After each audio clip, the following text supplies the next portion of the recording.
we go. Okay, so we are left off on the top of Chesam and Aleph. Shtickle, not an easy daf tonight. So we'll get right to it. So 4 lines down at the top.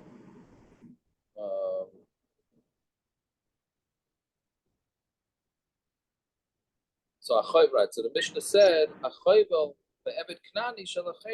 if you go damage somebody else's Eved Knani, so then you're chayiv. Right? My time is Rav Yehuda. And Rav Yehuda, Rav Yehuda says that there's no busha. You don't pay for an Eved's busha. Right? That was Rav Yehuda's chiddush. So that's what the Gemara is going on. My time is Rav Yehuda. Why does Rav Yehuda hold that there's no busha for an Eved? When 2 brothers are fighting, right? And it's a brother and a man and his brother, and then the rest of the pasuk is talking about when the lady. We were looking for this yesterday, right, Gershon? And the lady grabs him in his private parts, right? So that we will learn busha. So it means b'misha yesh le'achva. That's only a busha for somebody who's your brother. Yotza Evet shein le'achva. But brother Evet doesn't have a brother. He's not considered a brother. He's not a yid, right? Okay, so that's Rabbi Yehuda's shita. It's based on the technical point of learning the pasuk. Right, Evet's not your brother, but Rabbanon achiv hu b'mitzvahs. Right, Rabbanon say no, he isn't achiv because he has to keep some mitzvahs. He has to keep mitzvahs like a woman, so he has some brotherhood with you, partially. Fine. Elameata. But the Gemara says if that's the case, Rabbi Yehuda. So then, according to Rabbi Yehuda, Zayim may Evet lo yarogu. Let's say you say a false testimony on an Eved, right? You say let's say that he killed somebody, and then they disproven. So we know it says you only get punished for doing what you did to your brother. Now, Eved Kanani is not your brother, so if you falsely scammed and said that this Eved Kanani is going to be killed, so killed somebody, so then you shouldn't get punished because he's not your brother. No, it's a different passage. It says you should destroy the bad from within you, meaning bad people that lie. So that's mikol makom. If that's the case, and according to Rabbanon, an Eved should be kosher to become a king. Right? Because again, the Rabbanon said that there's enough. If there's Eved has to do mitzvahs like an Isha. If that's the case, so then it says that so then why can't he become a king? And an Eved cannot become a king. Yeah. So the Gemara answers, everybody, you should ask a kasha according to all shitas, even according to Rabbi Yehuda. Right? So then why can't he become? He has brotherhood. A ger is a brother. He's a yid. Why can't a ger become a melech? A ger cannot become a melech, by the way, right? So how that works exactly, I don't know, but a ger can't become a melech. So why can't he? He has brotherhood. Sai according to Rabbi Yehuda, sai according to Rabbanan. Elamakra mikerev achecha. It says from within your brothers, which means mimuvchar sheba achecha. It has to be from the most choice of your brothers. So an Eved and a Ger are not from the choicest of your brothers. Again, I don't know how that fits in with the concept of V'haftam es Ger, which I think it says 12 times in the Torah. Right? So V'haftam es Ger, but you're not on the same status. That's also like in America, the president cannot be elected from somebody who wasn't born in the United States. Right? So it's not a steer to V'haftam. I'm saying doesn't the ger have certain limitations? Can't marry a kohen. You know what I mean? The ger has certain limitations. Not marrying a kohen is because there's a chashash that she's a beula. Is that the pshat? Yeah, that's a pshat. That's not any other. It's a listen. It has to be. We have to make sure that she's a or whatever. There is all zaina. There is all zaina. Yeah. So But it's just an interesting thing that we said. But listen, not everybody can, right? Yisrael can't become a kohen either, right? So no matter how much money he donates, right? Didn't we learn that there's other? The donates. I love it. That's for parents. Parents is not on. I got to represent them. Yeah. Yeah. Okay. Yeah. What? No. I'm saying there's no limitations that we learned. Didn't we learn other limitations that a ger is not? I don't remember. What other limitations are there about a ger? Yeah. I don't remember. Gershon, where are you? Gershon, where are you? Any other restrictions to a ger? Then a ger. What a ger can't do, he can't become a melech. Can't marry into kahuna immediately. Right. Well, there's a lot of things you can't do.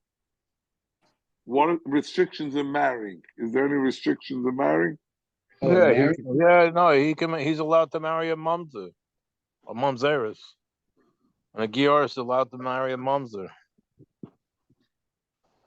Uh-huh. That's true. A ger who marries a gioris, their kid has the same din as a ger also. Can't marry an S-Y. What? You can't marry an S-Y. What does that mean?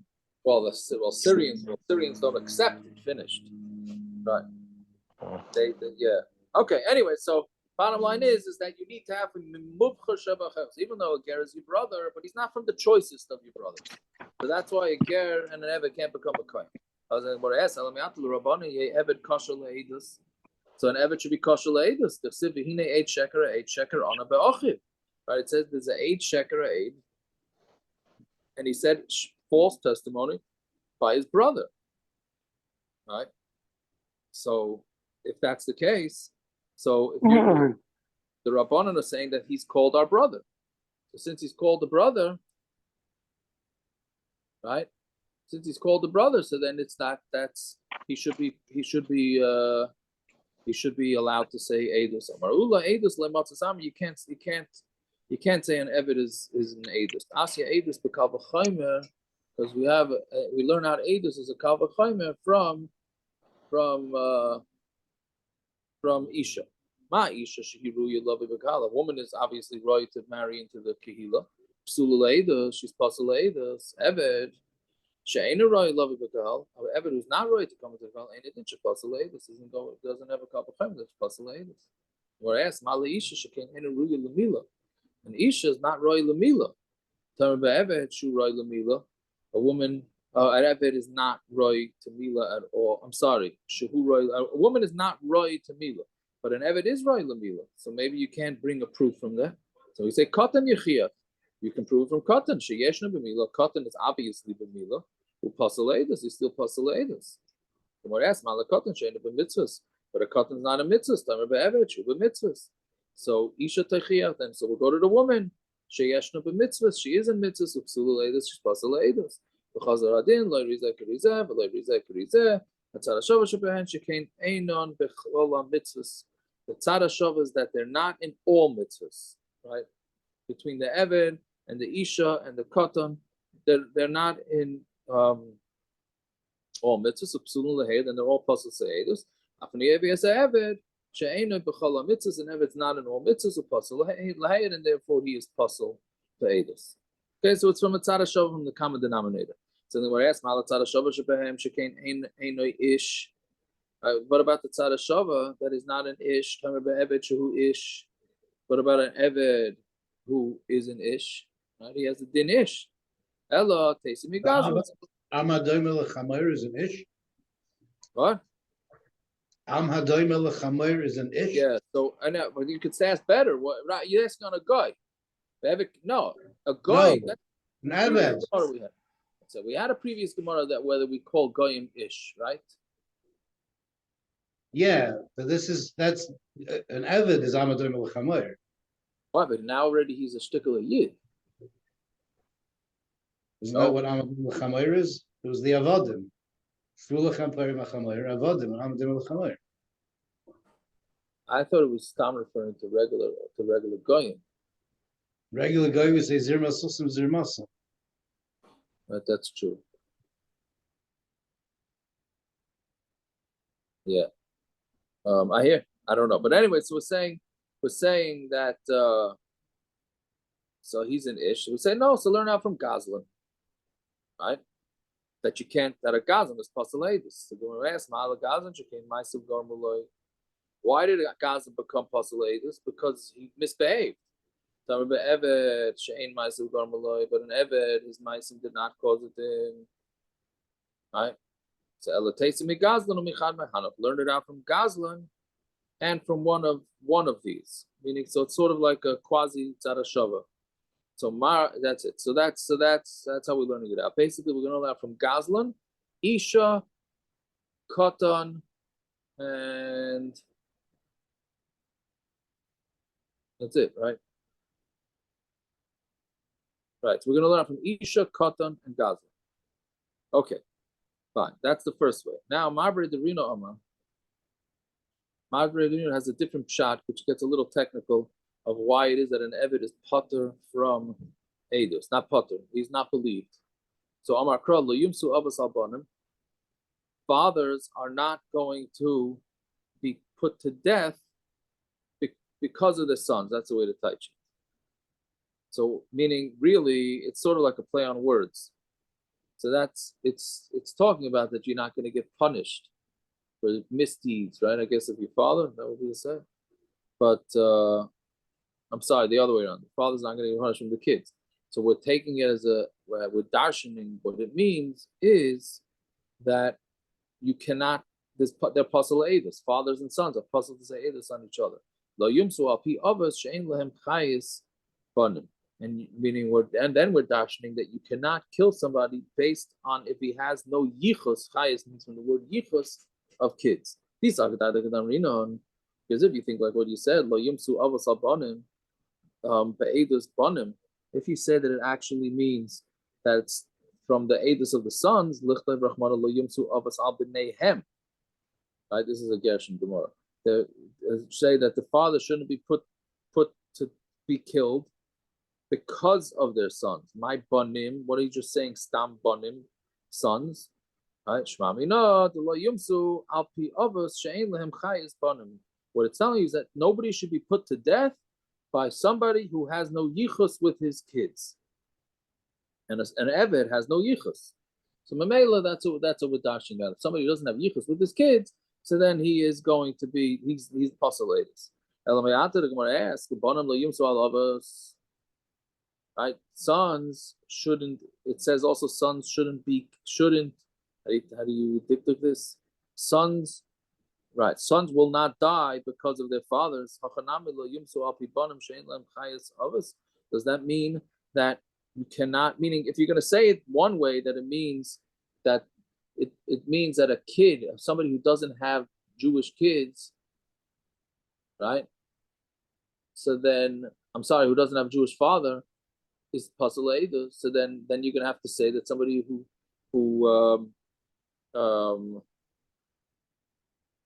if they I'm mixing it up. I'm saying it backwards. If you're going to say that somebody who doesn't have yichus to his, hold on, let me just make sure I say this right. To his sons. You're right. You said it the right way around. The first case is that he doesn't have yichus to his sons. Right. Then the second case is saying, okay, so then you're gonna have to say the other pasuk of thank you. Lo yumsu al avos, the banim lo yumsu al avos, the kids will not die from their fathers. Then that should l'chayra exclude a ger, because a ger doesn't have a relationship with his father, right?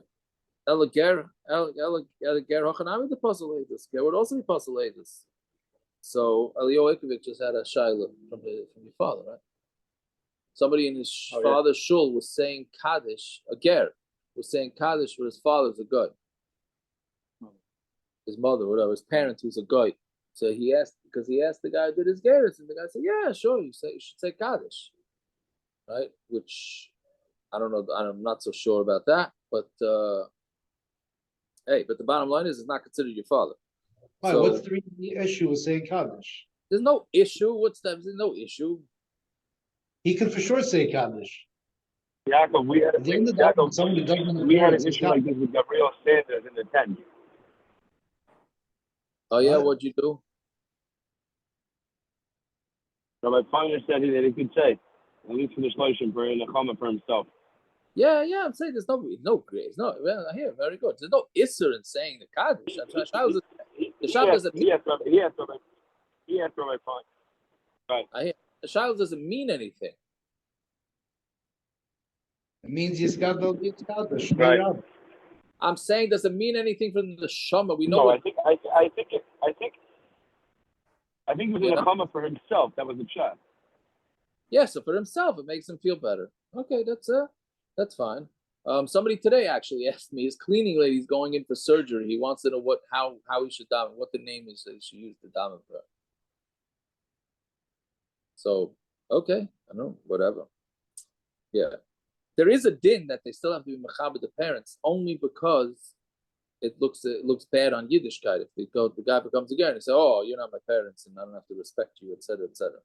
Anyway, so that's the Gemara's kasha. If he's going to start teaching it that way, so you're going to have to make a ger puzzle this. So Amri, 2 lines up from the middle wide lines. Amri hachi hash the ger nihidein lechayis lamala. Good, he doesn't have yichus lamala because he doesn't have a father. Lamata yesh lechayis.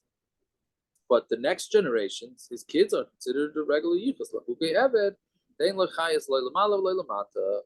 Exclude an eved who has no yichus, not for his father and not for his kids. Now it goes through a long raya. But see, if you're going to taka think that a ger is pasaleidos, lift over Ramana lo yumsu avos al b'neihem. Look at Amrina. Say that fathers shouldn't be killed because of their sons. Lo yumsu be'edos banim, which means that they shouldn't be killed based on the edus of their sons. Right? And then say that kids shouldn't get killed based on their fathers. The shamas minot trey. It'll teach us 2 things. That kids cannot be killed, meaning a child, not a child, a son cannot be killed based on his father's testimony. And they shouldn't be killed from banim that don't have the chayas of avos.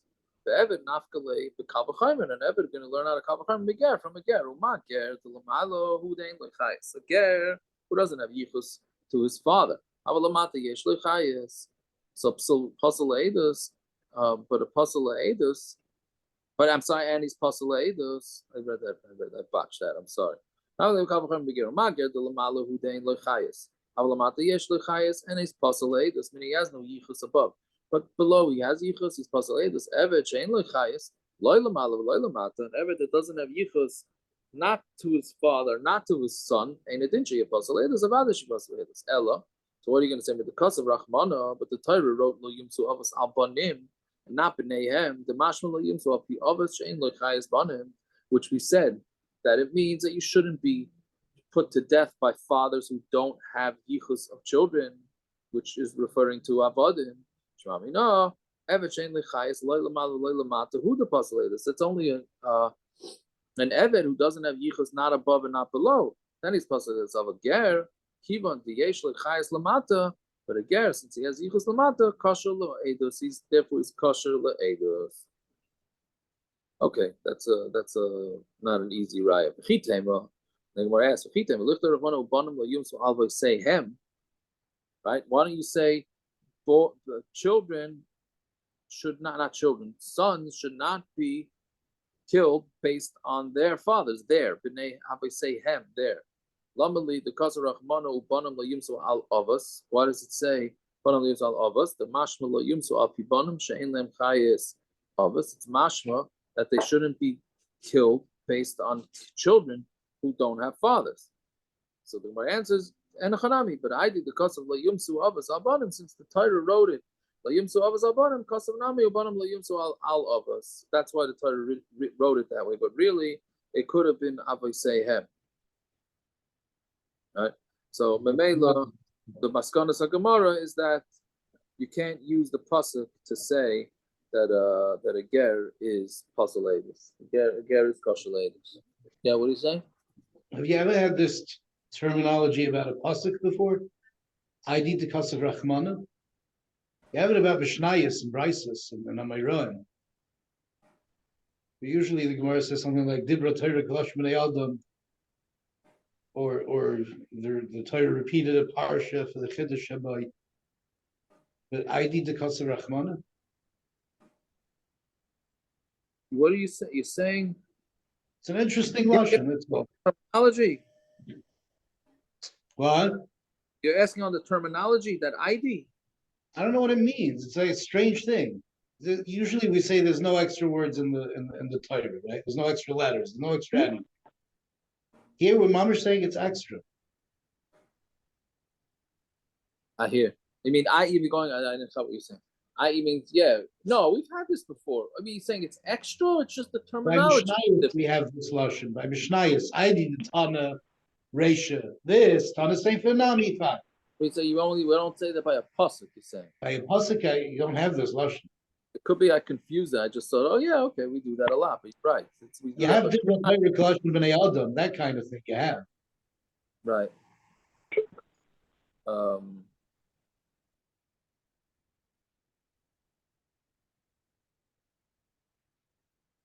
I hear.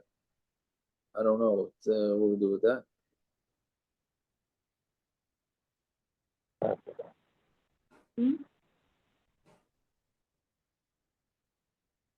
Well, no, didn't we have? I mean, the Gemara says it a little dalit says le'el nun aleph, which seems like we had it there also.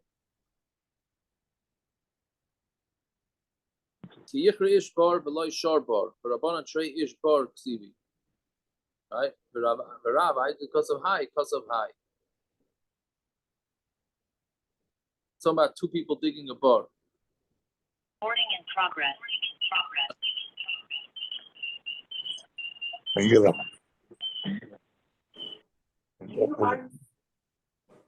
Yeah. Anyways, okay. Zev, I don't know what happened. He got kicked you off? Yeah, I don't know what happened. I hear. I don't know. I'm in charge of the controls tonight, so maybe I don't know what I'm doing. But I wasn't touching anything. Anyway, okay. Bye, Tim. Jacob, you're in charge. You're in charge because both parents and I are mid-flight. Oh, you're on the same flight as parents? No, I'm not. He's Frontier. I'm Delta. Oh, no. Oh, that's where he's Frontier. He ain't calling in. Right. That's what I was going to say. Yeah. Okay, very Right. good. Okay, second line up in the bottom. So we said, don't mess with a cheres shaitan katan. Why? Because the cheres shaitan katan, you're chayiv if you injure them, but if they injure you, they're putter. So you pick a fight with a cheres shaitan katan, and you damage them, you're going to be stuck paying the bills, and they're not going to pay any of your bills. Right? So Imei the Rav Shmuel bar Abba. This shtickle takes us the entire Amud Beis now. The mother, and then there's names that are saying the same here. Imei the Rav Shmuel bar Abba me Hagrunya have a Nesivas Leila Rav Abba. You can't make it up. Right? She couldn't find a husband with a different name. Right? She married two guys with the same name. Her first husband's name was Abba, and her second husband's name was Abba. But she had a son from the first husband named Rav Shmuel bar Abba. Again, so the mother of Rav Shmuel bar Abba, Mehagrunya, married Rav Abba. Obviously, a different Rav Abba. Yeah.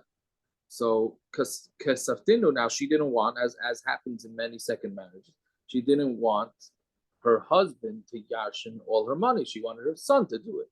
Right? It's a pretty standard situation. So, Kasvinu linichse le Rav Shmuel bar Abba, bara. She wrote over, meaning she gave over her belongings to Shmuel bar Abba, Bra, her son. Okay, very nice. Basa the Shchiva, after she died, on Tamar Beis now, also Rav Shmuel bar Abba, Kamed Rav Yirmiyah bar Abba, so Rav Shmuel bar Abba went in front of Rav Yirmiyah bar Abba, again. Is that his stepbrother? I was wondering if Rabban Horowitz was on, he would have what to say about this, right? But it's okay. There was a sale. I mean, this lady obviously, somebody they had this affinity for the name Abba, right? So anyway, so they went and asked the Shaila from Yirmiyah Abba and Ukmi B'Nochse, and Fashteitzach, somebody with that name, is going to say that it works, right?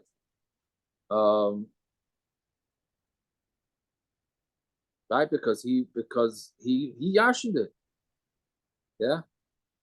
So now also Rav Abba, but now Rav Abba went, meaning the husband, the second husband. Amr Lamilsi Kamei de Rav Hoshia. He went and said it to Rav Hoshia. Also Rav Hoshia, Amr Kamei de Rav Yehuda. And he went and said it from Rav Yehuda. Amr Le Hachi Amr Shmuel Ha'isha Shemachra B'Nichse Milug B'Chaybala Umesa. If a woman sells her Nichse Milug, right? So Nichse Milug is there's two types of Nechasim. There's Nichse Milug and Nichse Tzayin Barzel. So Nichse Milug, Tzayin Barzel is more solid, that the husband gets to use it in the interim, but it really belongs to her the whole time, right? Nechse milug is sort of like spending money. I don't know if that's the right way to say it. Is that the right way to say it? That's it's not really. Nechse milug, he has no achrayus on. Same Barzil, he has achrayus on. Right. Tzayin Barzel means he has to give her back. She comes in with real estate. He has to give her back the real estate. If it goes up or down, he only has to give her whatever was worth when they got married. That's Tzayin Barzel. It's like metal. It's solid. It doesn't mean it's guaranteed that she's not going to make money. It's guaranteed that she's not going to lose money. Nechse milug is liquid. I don't know. It's liquid. I don't know. Whatever. It's his. He can use it to whichever way that he wants, basically. Well, he gets the payers, but if the field runs out of juice and it gets destroyed during their marriage, he's finished. He has no claim. Yeah, but he doesn't have to pay for it. Right, she has no claim. He doesn't have to pay for Nechse milug. Right. Nechse Barzel, if he Nobody destroys can have it. to either on anybody, but by Nechse milug. Right. Right. So whatever it is, so an isha that sold her Nechse milug, meaning the Nechse milug, the husband has the rights to. When a woman gets married, the husband has the rights to everything that she has. Whether you say it's Nechse Barzel, Nechse milug, different story. But here, what she did is she sold the Nechse milug during the life of her husband, and then she dies. She's not allowed to do that because it belongs to the husband. So the husband could go to the lekuchas, the people that purchased it from the wife, and get it back. So therefore, he's learning out that this is the same case, right? He's learning that what happened here. She came into the marriage with some belongings, and she decided to give it to her son, as opposed to, she just decided to give it to her son while she was alive. So Mamela did not write the Ksubas ben indifferent. What? He didn't write a Ksubas ben indifferent? Yeah, I'm not sure. I'm not sure what happens. Let's keep it simple though. I mean, I think it's too late for that, but let's try and keep it simple, right? So Gershon is saying there's a special ksuba called ksubas benin dichrin, which benin dichrin in Aramaic means for your male sons. You can write a special ksuba that the male sons from the previous marriage will not lose their money to the sons that have come from the second marriage. Basically, that's basically the way it goes. Anyway, so we had a whole sugya with that. We did in ksubas, yes, sure. Yeah, sure. So Amrua Rabbana. But the word's been in dichrin and not in a regular ksuba? No. It sure sounds like okay. No. Yeah, it could sound. That's true. That's true. From the second marriage, there's 3 ksubas: the regular ksuba, the ksuba ben dichrin, and the ksuba benan nukvan. 3 separate ksubas. Okay. Yeah. Anyway, so yeah.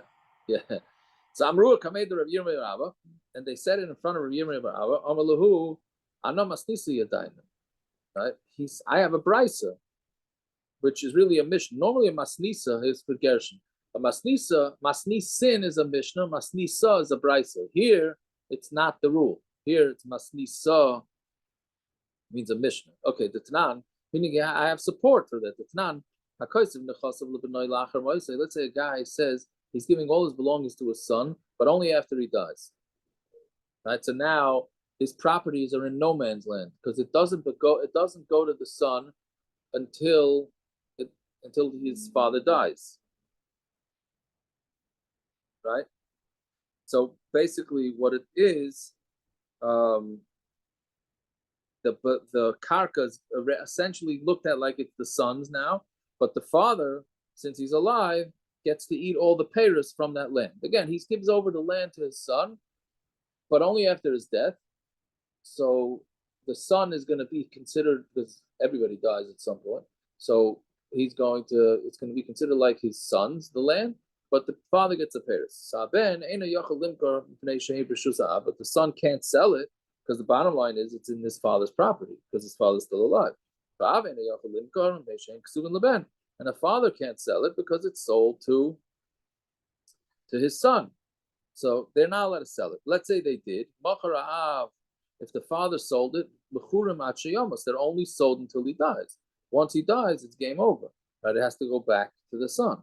If the son sold it, the son cannot come knock on the father's door and say, hey, your son just sold me your property. I want the fruit. You can't do it because it belongs to the father. Is this like a trust? A trust that you can't? It's sort of like a trust, but it's not really, because he sold it. He sold it. Yeah, but you can't sell it without the rishus of the I guess he person, didn't. Well, he didn't sell. I'm sorry, you're right. He gave it over. But he gave it over with the star. That's what a trust is. It goes to a star. It goes to the trust. It doesn't. Right, but a trust, I think it's still in the father's. I don't know. How does a trust work? Right, I guess it's totally in the trust. Right? But it could be still in the father's until the father dies. And then the moment he dies. Yeah. Okay, it depends how you rig it. That's really People. No, I'm saying people write it when they get older. They write in their name, and they have full control. But if something happens, the kids have a right to the trust. Oh, a living trust. but not. But only the kids can't do anything without the father, and the father can't do anything without the trust. Let's say that's what it is. I'm saying in this case, it's talking about that the father can't do anything without the son, and the son can't do anything without the father. Is that what the Gemara is referring to? Yeah, I think. Okay. But I can't say for sure. I'm not a. Neither of them can do anything. Forget about with or without each other. They can't do it.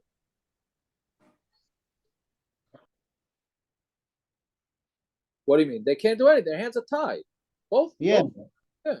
So isn't that by a trust also? Not exactly. A trust is in the hands of the beneficiary. If a trust is inherited, you'd have the same tax problems as if it wasn't a trust. So technically, a trust belongs to the trustee immediately while the father's still alive.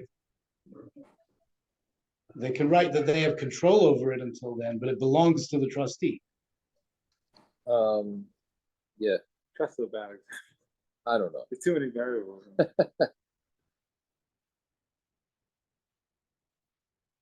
Yeah, but anyways, fine. So we leave off. So okay, so both of them can't do anything. So Kimayis, Av, Miha, right? When the father dies, the purchaser gets it. And here's the whole kunst.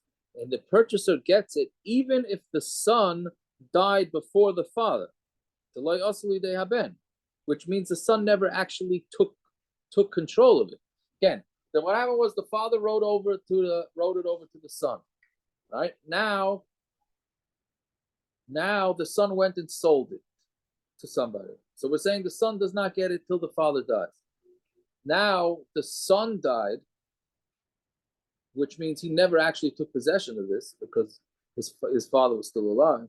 So the only one, the only one that ever had it was the father, not the son. But we say that the purchaser from the son still gets it, even though the guy he bought it from never had possession of it. Right? So who is this like? So now the Gemara brings the source. Reb Shimon ben Lakish, this is like Reb Shrish Lakish. Omar Loishno Mesa ben B'chayav. It doesn't make a difference whether the son died when the father was alive.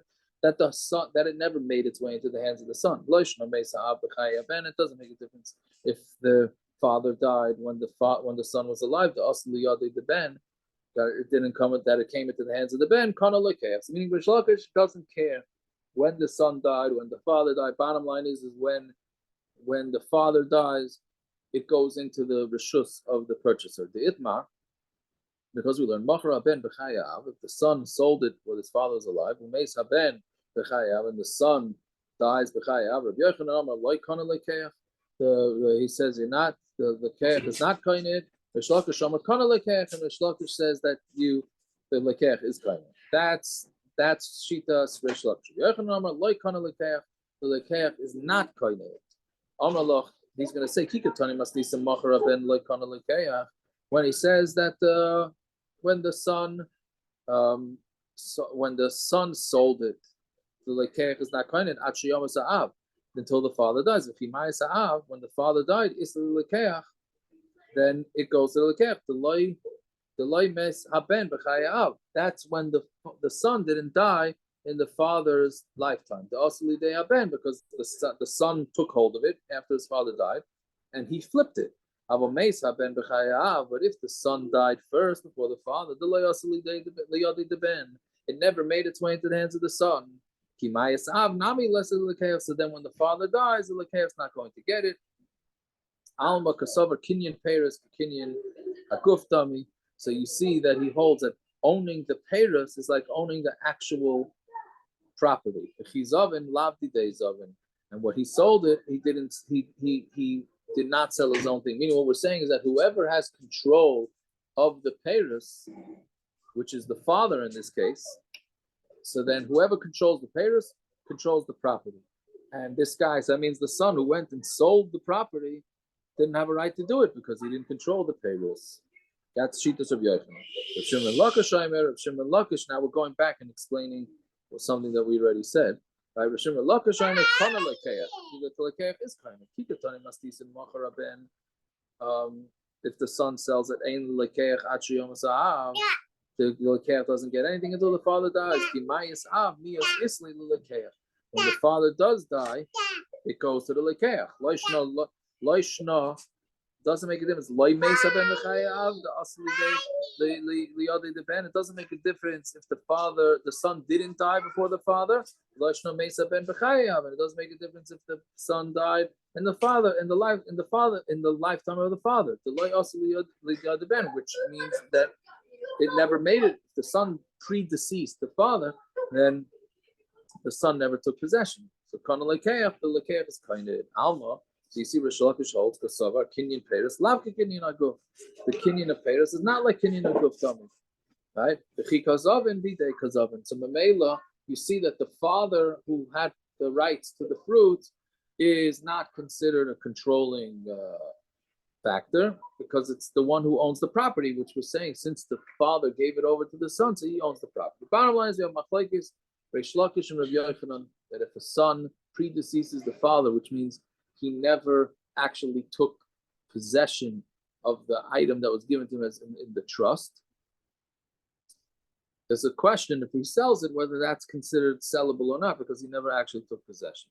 So then what it says, "Vanan hashta bein Rav Yirmiyah bar Avo, bein Rav Yehuda, Rav Shimon Lakish."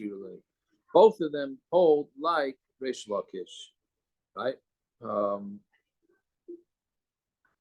Yeah, Rashi, because Rashi says, where's the Rashi? Yeah, because we always paskin like Rav Yochanan except for 3 cases. This is one of them. Right? So Mamela, the assumption is that they're all that we paskin like Rish Lakish. Okay, so now what does this all have to do with anything? The Kamma, Rabbi Yirmiyah bar Abba, and Rabbi Yirmiyah was saying, Isak Adaita, Kinyan Peres, Kinyan Aguftami. And if you're thinking that buying Peres is like buying the whole item, the whole base thing. So Kimayas Ava Mayas Aben B'Chayav. So when the father dies and the son dies in the lifetime of the father, Amai Isli Lelekeach.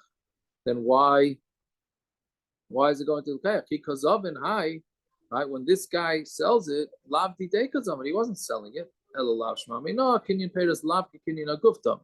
So you see that buying the Peres is not like buying the guf.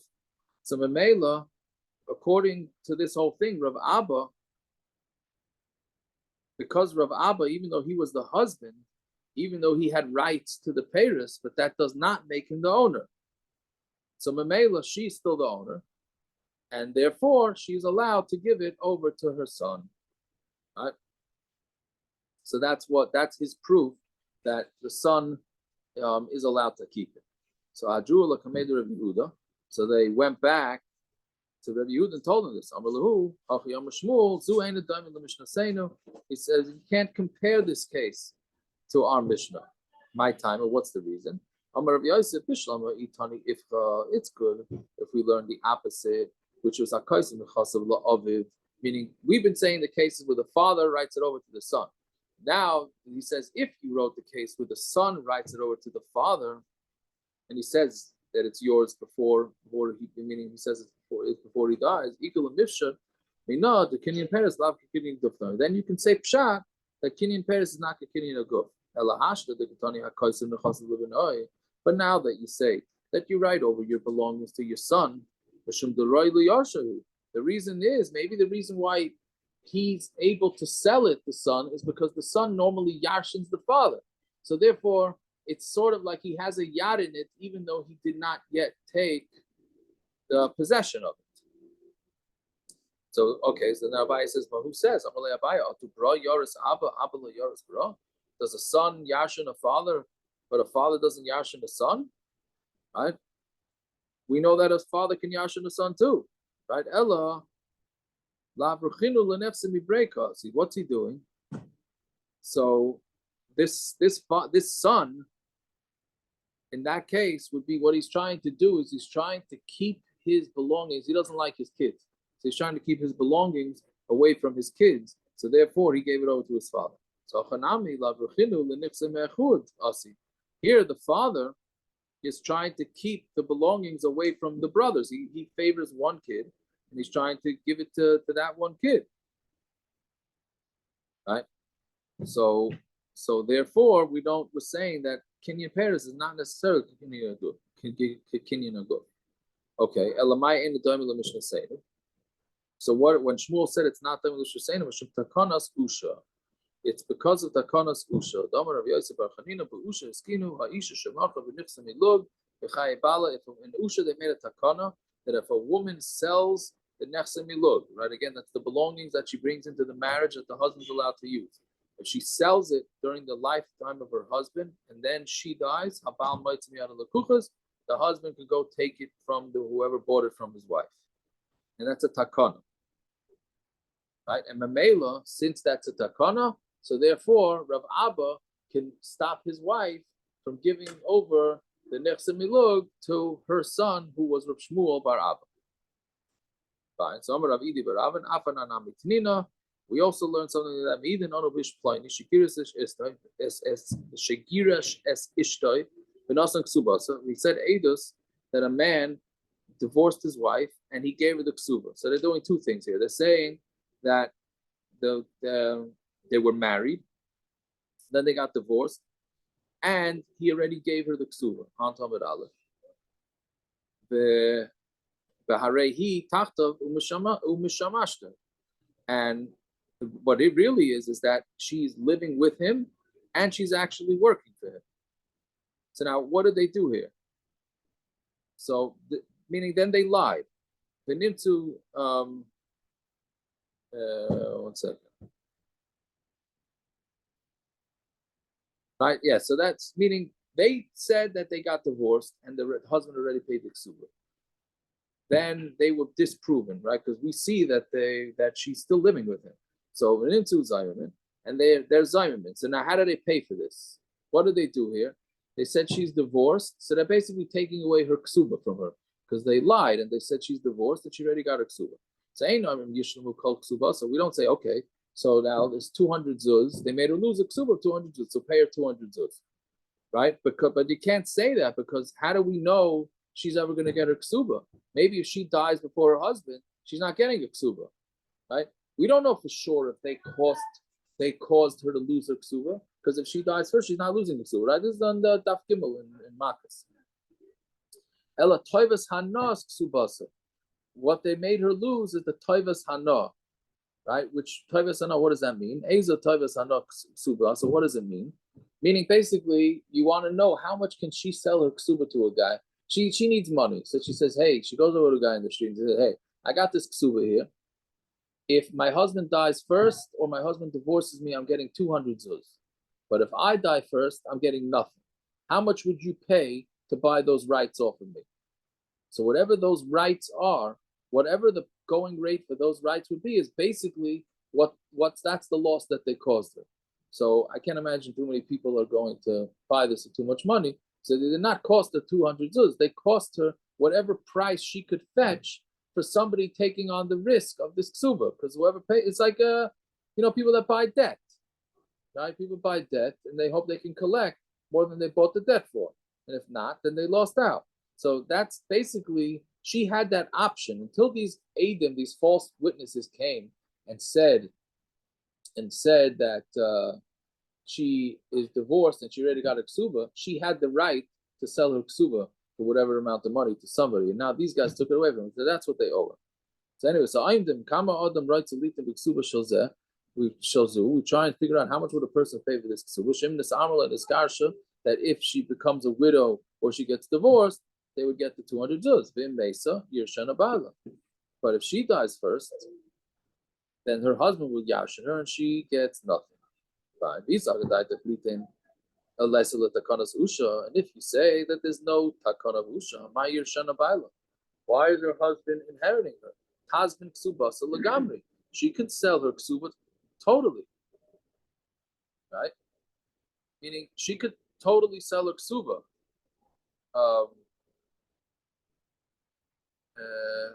Right? Because